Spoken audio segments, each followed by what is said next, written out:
Which of the following statements are correct? Center of mass of a body always coincide with center of gravity of the body. This is not a correct statement in case we are given with a very large body in which g is varying. So if g is varying, then the center of mass and center of gravity will be at different points.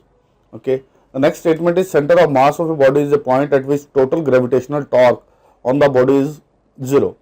Center of mass is the point where total gravitational torque is 0.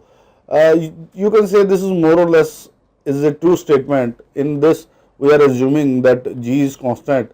So mg, which is our gravitational force, it will act such that the total torque created by it will be 0 at center of mass. So we may say that this is a more or less correct statement.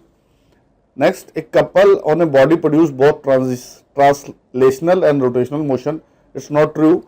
Couple will not be able to create translational motion. It will only create the rotational motion.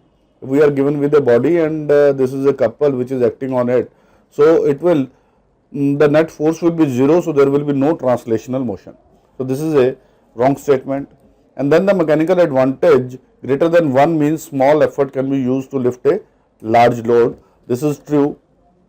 This is used in many of the examples, like let's say here we have this length which is bigger, then we can easily lift the higher loads or large loads. Okay. So here we can say that the statement B and D are correct. So option 1 is the correct choice.